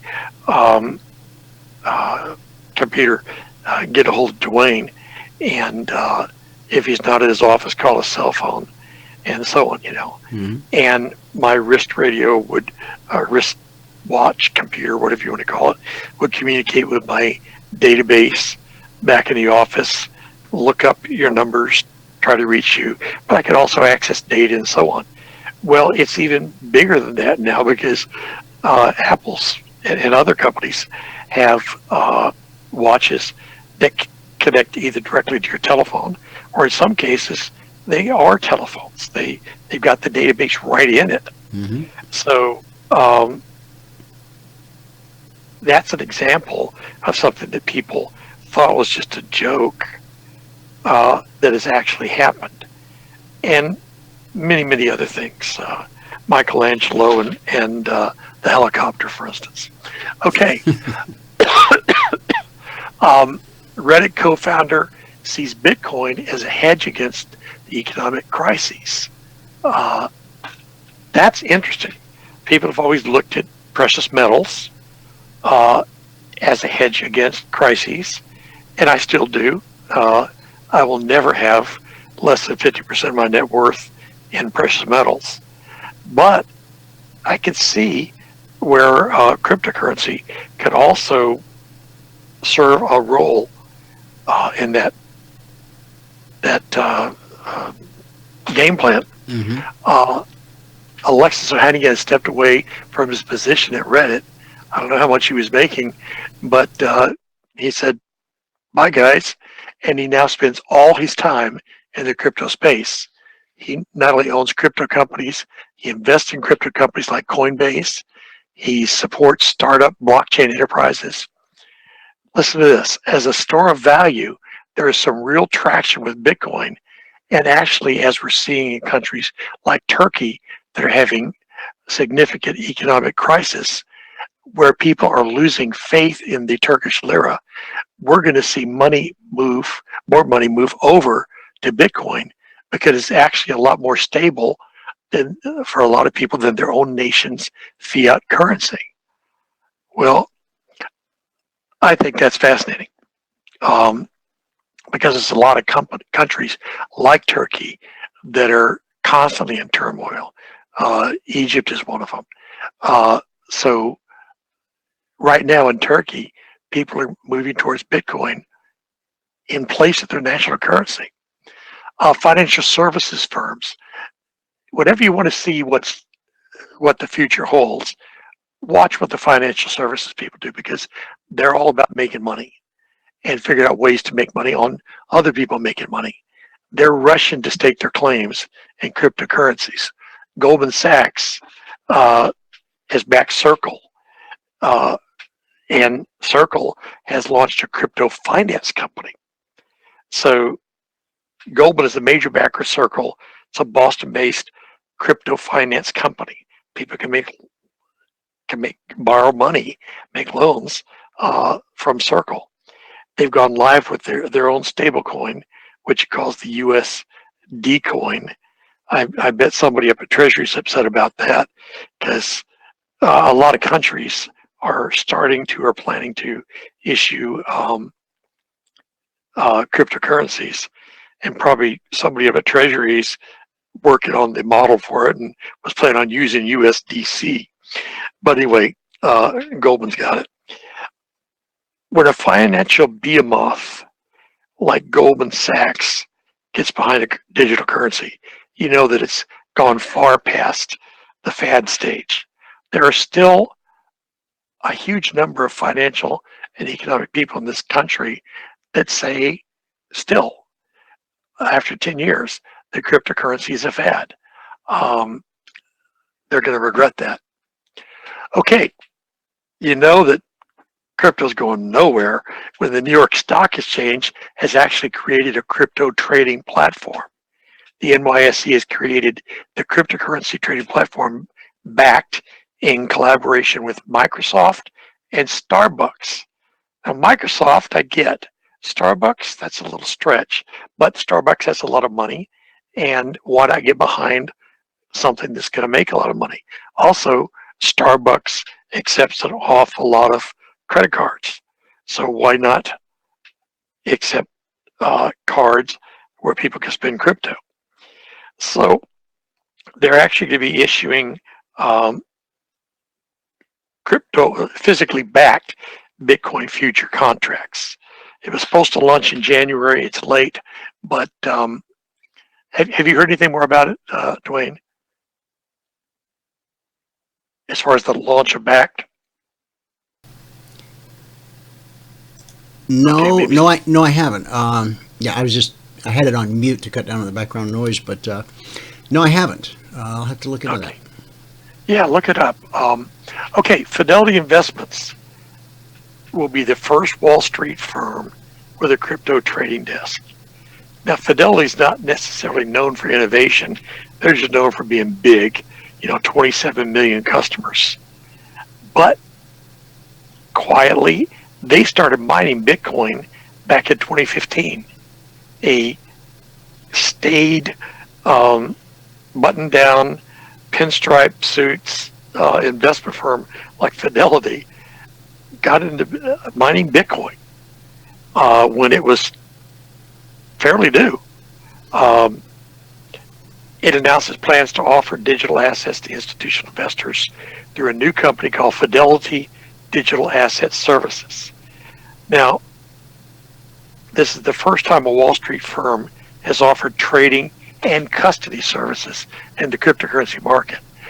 Custody is important because so many people are concerned about their security of their cryptocurrencies. Well, if they're in the custody of one of the largest financial companies in the world, it's probably going to be pretty safe. Their spokesman said that the idea of building a bridge between the cryptocurrency market and traditional investors has been in the works for years. So they've just announced this, but they've been working on it for years. One caveat there, you notice it says the institutional investors. Unfortunately, you and I, well, I can because I am an institutional investor, but most people cannot use their services yet. But eventually, it won't just be hedge funds and mutual funds and other institutions, but individuals will be able to use their trading desk. Okay. You know that crypto's not going anywhere when Binance is making more money than Deutsche Bank. When they announced their profits in the second quarter of 2018, that they've made more than Deutsche Bank's, one of the most powerful banks in the world, it raised a lot of eyebrows. And of course, this raises the question, where is the most money going to be made? In traditional finance or in crypto finance? So we've got crypto trading with major firms. We've got exchanges like stock exchanges. You've got loan companies in crypto, and you've got retail in crypto. One of my friends who has been on this program, Mike Kelly, he tells how he's bought houses, trucks, all kinds of things using cryptocurrency. So we've got a long way since the first purchase of Bitcoin. Bought 2 pizzas back in 2009. At a Papa John's, I believe it was. I think so. Yep. Things are really not going anywhere when Coinbase is now valued at $8 billion. There are hundreds of crypto-related currencies in existence, and frankly, a lot of them will go out of business. It's very much like IPOs. 9 out of 10 IPOs don't survive, and so everybody likes to jump on the latest bandwagon. But there are going to be hundreds and thousands of crypto companies that survive and make a lot of money. So if you're going to invest in one, just choose wisely. When I was a stockbroker, I had a client, all he bought was IPOs. And he did research on them. He didn't just buy across the board every IPO that came out. But he looked at them and he determined that all of them that he bought had a good chance of success. Well, 1 out of 10 of them made him money. Okay. But that 1 out of 10 made him far more money than he lost in the 9 out of 10. Interesting. So anyway, Coinbase is one of the largest US-based exchanges. An exchange, as most of you know, is similar to a stock brokerage, but for digital assets. When one company in the crypto space is valued at $8 billion, it's clear that crypto has come of age. Okay, let's just focus for a minute on the blockchain. And I want to make sure I don't go overtime here, but I think we have time. The blockchain is about much, much more than cryptocurrency. Cryptocurrency wouldn't exist without the blockchain, but the blockchain could exist without crypto. It's safe because it doesn't live on anybody's server or servers. It's everywhere. It's a secure technology that's going to change the world in ways that we can't even imagine. Think about copyright and royalty protection. In a world where the internet is everywhere now, copyright and ownership laws on music and other content have not kept up with the times. So with blockchain technology, those copyright laws would be beefed up considerably for digital content downloads, ensuring that the artist or the creator of the content, whether it's a book or music or whatever, would get their fair share. The blockchain would also provide real-time, transparent royalty distribution to musicians and content creators. So this is a welcome thing. Sony is using blockchain right now to protect its intellectual property. As you know, Sony's bought up,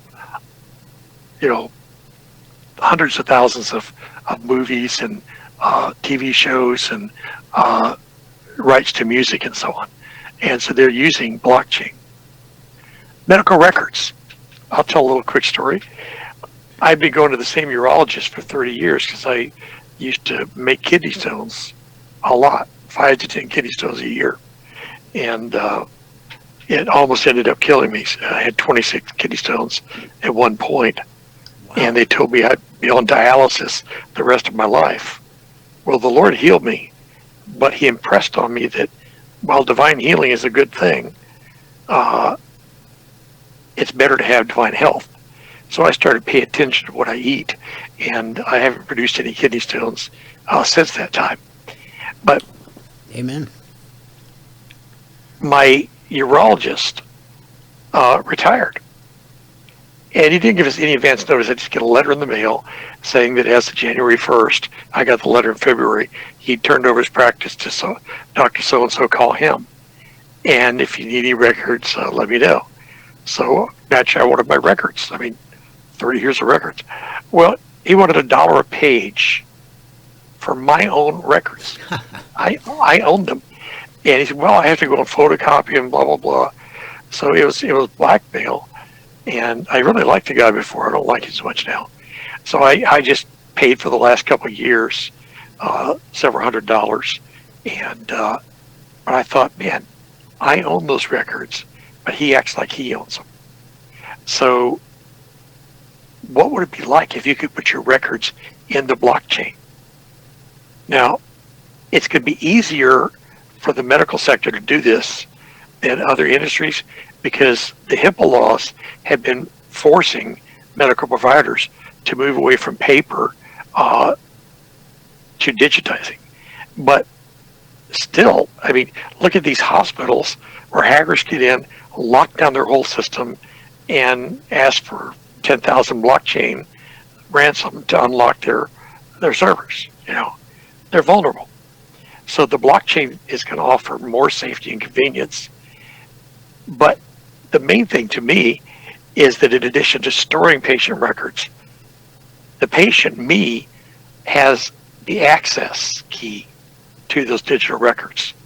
So I would be in control of which doctors or hospitals or whatever could look at it.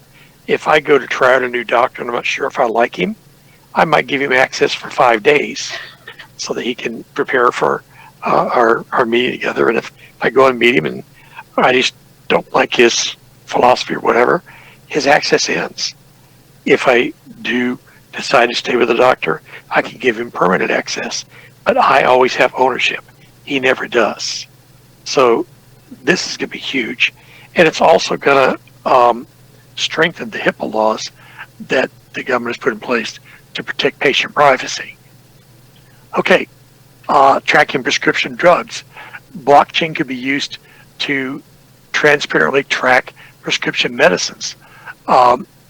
Many addicts get duplicate prescriptions from different doctors and clinics. The blockchain can help eliminate that. Also, in a world where counterfeit medications have become a serious problem, the blockchain offers drug makers the ability to track their products based on serial numbers and batch numbers to make sure that the customer is getting the real deal. Merck is actually testing such a system right now. So this is not pie in the sky, it's happening. Okay, blockchain is international. IBM and Stellar are launching international blockchain banking. This is huge. And a major breakthrough for payments technology, IBM and a network of banks have begun using digital currency to move money across borders. This means that the merchants and consumers will be able to send money to other countries in near real time instead of current payment processes that typically take days. Dwayne, do you know how money transfers from one country to another right now?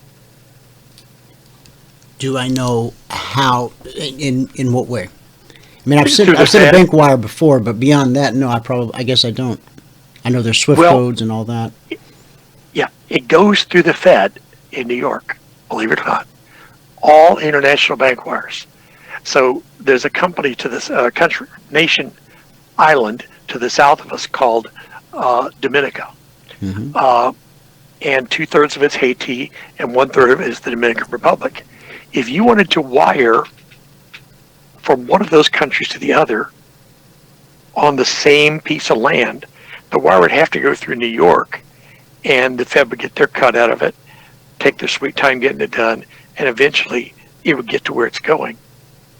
So this partnership is an important validation of blockchain technology. Blockchain from the beginning has been promising huge efficiencies for the financial sector. In fact, when I interviewed Satoshi Nakamoto, that's what he told me. I'm not sure if it's the real one, but telephone interview. He had a Japanese accent. Anyway, I'm totally joking. But I mean, Satoshi Nakamoto, we don't even know if it's a person, if it's a male or a female. It could be a group of nerds. It could be a company. We just don't know, and we may never know. But anyway, spokesmen for blockchain have been promising huge efficiencies for the financial sector, and so now that promise is coming true.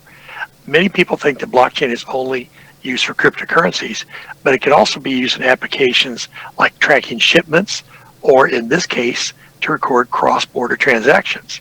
Now, we already know that people are transferring crypto from country to country. This is not what they're talking about here. Here they're talking about transferring fiat. So they're using blockchain, which has produced the antithesis to fiat, which is crypto. They're using blockchain to transfer fiat currencies, because a lot of major companies are not ready to go to crypto, but they have to move large amounts of money, and this will save them millions of dollars in transaction fees. The world's most successful companies have the most blockchain patents. That's a good way of measuring the success of something. Alibaba has the most blockchain patents of any country in the world. They have 90 of them, all focused on blockchain technology. IBM is number 2 with 89 filings. But it's not just tech companies like these, it's also bank and financial services companies. MasterCard has 80 filings. Bank of America has 53 patent applications. And the National Bank of China is one of the first central banks to have moved into blockchain. It has 44 patent applications, but they're focused narrowly on central bank digital currencies. They're hoping to be the first central bank in the world to issue a digital currency. Okay, in Thailand, Thailand's not a real big country or well known, but it's interesting that the blockchain is transforming Thailand.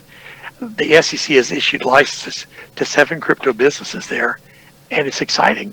The country is allowing crypto operations within the country that includes 5 exchanges and 2 dealers. And they've been trying to formalize this as a domestic market for a long time. So this is a strong move in this direction. It's a lot of times easier for a smaller country to be an early adopter and beat other countries because they don't have as many institutions, as many people, and so on. Okay, billions are being invested in blockchain technology. There's a company called Blockchains LLC. Think about this. They're acquiring 60,000 acres in Nevada. And the sole purpose of this is to showcase blockchain applications. We've heard about these incubator companies. Right. There's one in Boca Raton where new companies can go and get office space really reasonably and use the conference room and get exposed to potential investors and so on. Well, they're going to do this for blockchain technologies. Since Ethereum went live in July 2015, the company's been quietly working on what's called decentralized applications, or DApp development. They conceptualize and incubate blockchain-powered ideas, ventures, and businesses, according to their website. And they're developing means of offering traditional financial services in this new age of digital assets. So that's very, very big. 60,000 acres. It's huge. Of blockchain. It's a city and beyond. Yeah, it's a lot bigger than the town where I grew up.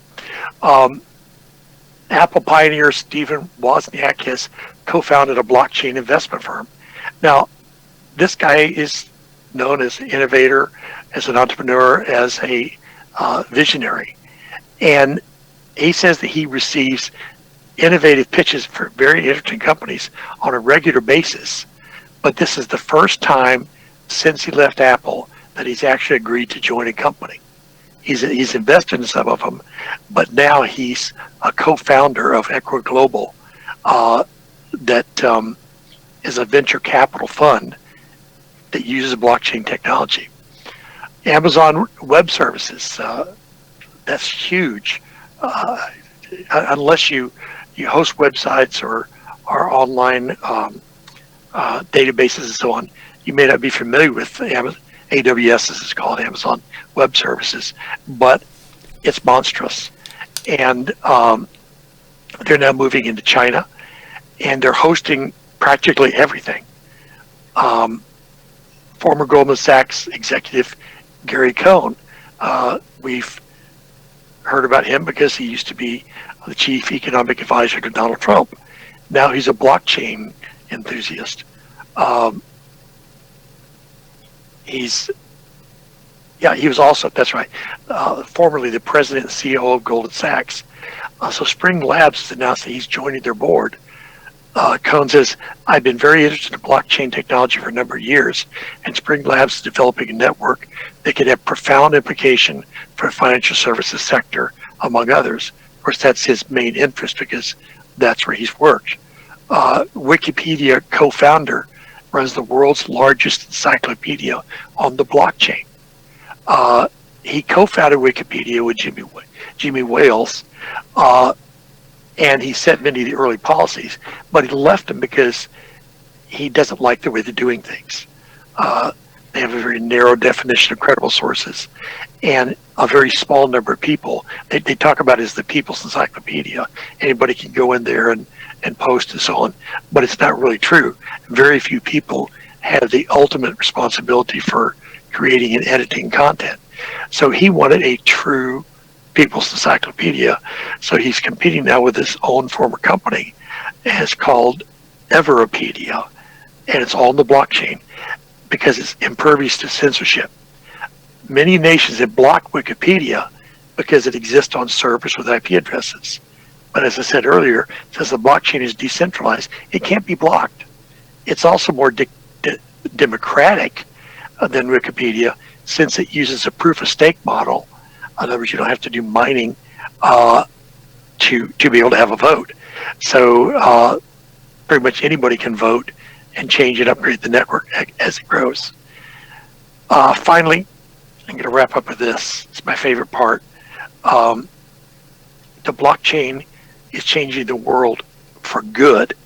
And I'm not talking about permanently, I'm talking about for good things. Blockchain can provide digital democracy. Just think about, what if we could get rid of dead voters, fraudulent voter registrations, ballot box stuffing, multiple votes per person, illegals voting, and all other forms of voter fraud. I live in Florida, where we have a lot of what we call snowbirds. And hanging chads. Oh yeah, I was actually one of the observers, making sure that the votes were recounted properly during the time of the hanging chad incident. And you weren't allowed to take anything out of the room with you. But one of my buddies, who was a deputy sheriff, got me a little sandwich baggie and filled it up with chads. I still got it. Probably be worth something one of these days. But we have a lot of New Yorkers who have a home up there and they're registered to vote there, and they have a home down here and they're registered to vote. Well, that's perfectly legal, but you're only supposed to vote once. Right. But what they do is they use the mail-in ballot for New York, and they're down here in the winter because it's cold up there, and they go to the ballot box and vote here. This is very widespread. So blockchain has the promise of a technology that's been tried and true, and it's not hackable. All of the other technologies that are in use can be hacked. So it's either we go back to paper ballots, hand counted, which can take weeks, or we go to the blockchain. It's completely transparent, and that's something that's vital for democracy, not just in a country like ours, but particularly in countries where there's more of a dictator. They have elections, but the dictator decides who gets to be on the ballot, and he makes sure he gets 90% of the votes. Mm-hmm. But the blockchain is immutable. The votes can't be changed. And think how wonderful this would be. There would never again be a need for recounts. Never again will we stay up all night long to find out who our next president's going to be. I love it. Okay. Human rights activists say that billions of people living under authoritarian regimes need Bitcoin. Cryptocurrency can actually be a tool for liberation. Alex Goldstein of the Human Rights Foundation published an article titled "Why Bitcoin Matters for Freedom," and he explains that it can help people retake control of their lives from oppressive regimes. For people living under authoritarian governments, Bitcoin can be a valuable financial tool as a censorship-resistant medium of exchange. So where the dictator controls people through their currencies or even their ability to do financial transactions, the blockchain can obviate that. Okay. Amazing. The Bill and Melinda Gates Foundation, they're using interledger tech for mobile payments. It's called Mojaloop, and it provides connection between financial institutions, payment providers, and other firms that offer services to the poor and unbanked. Now, 2.5 billion people in the world, almost a third of the world's population, are what's called unbanked. That means they don't have access to the things that you and I have that allow us to make money, like bank accounts, credit cards, debit cards. They can't even get a prepaid card.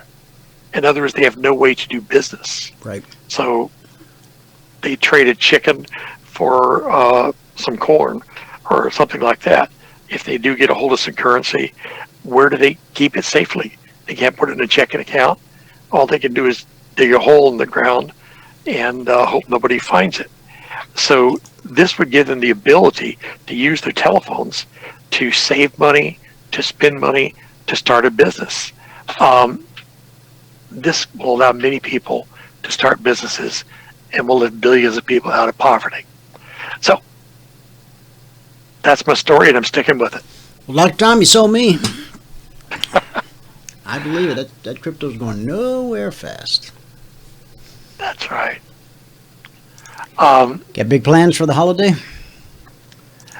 Well, our church is having to do 3 services on Sunday, so we're definitely planning on being there.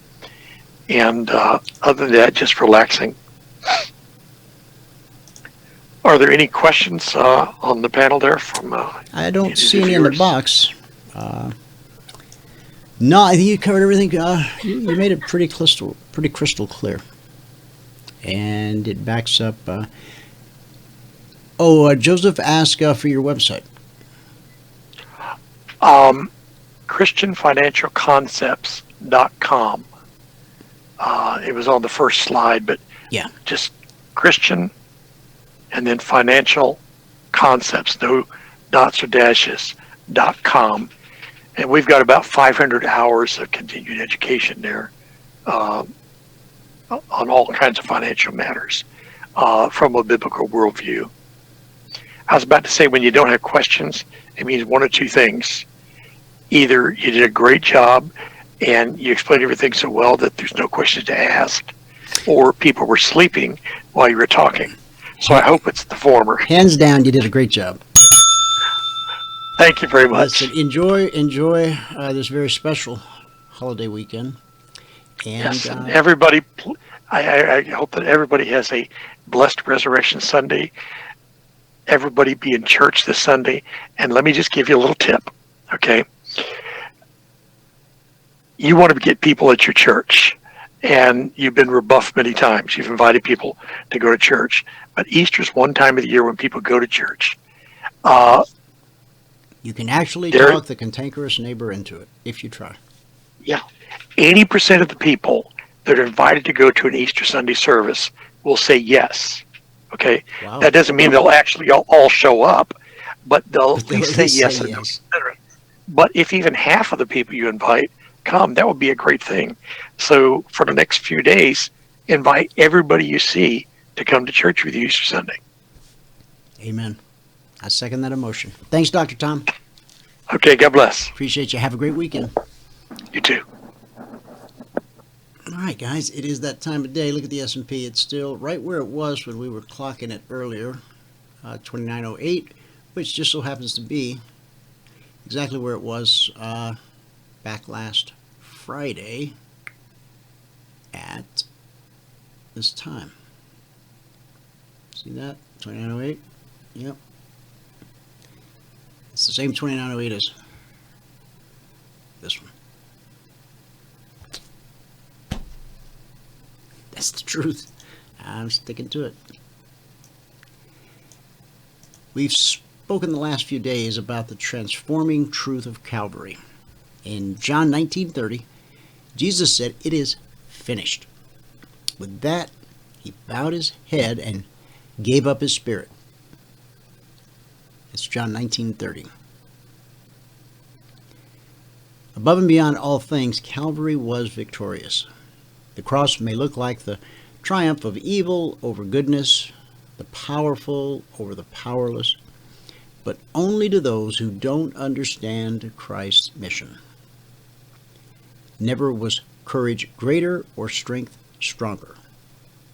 When he cried, "It is finished," and some translations read, "It is completed," he didn't mean, "I'm finished, my cause is defeated." Far from being crushed at Calvary, Jesus triumphed in 3 very important ways.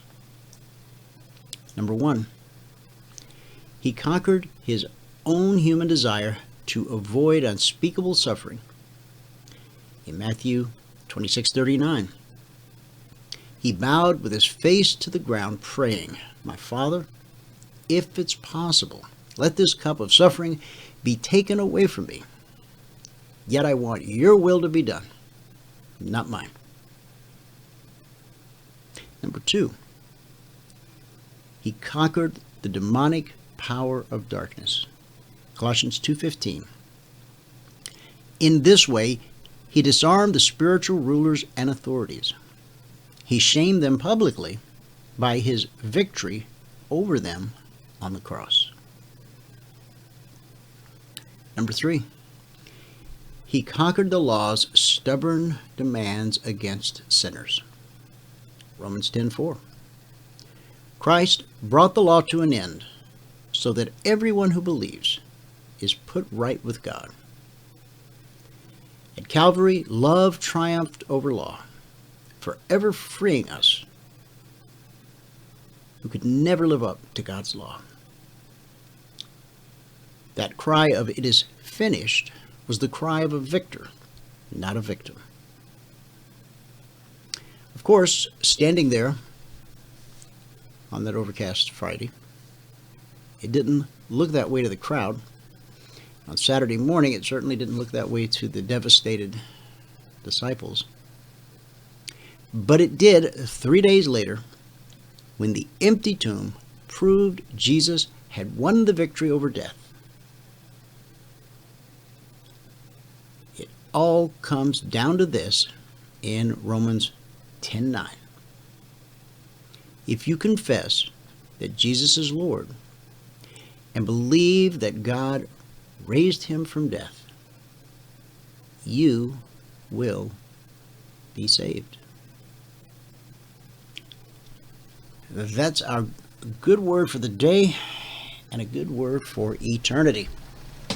All right, long weekend, 3 days. You know that means you got to spend some quality time with the family, right? Okay. Of course, I'll see you in church on Sunday. Thanks so much for tuning in. Whoever you are, wherever you are, may God continue to richly bless you with his mercy and with his grace. And I'll see you at the bell.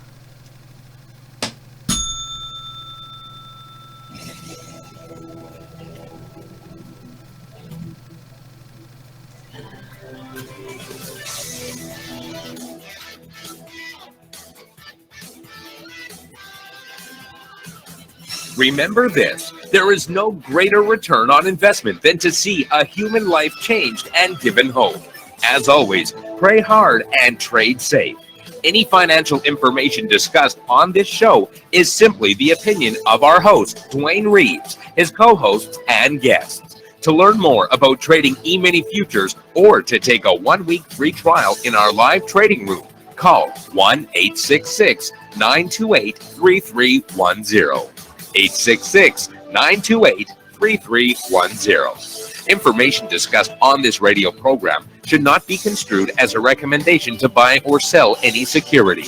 Always do your own due diligence and consult with a licensed securities broker or financial planner before making any investment decision.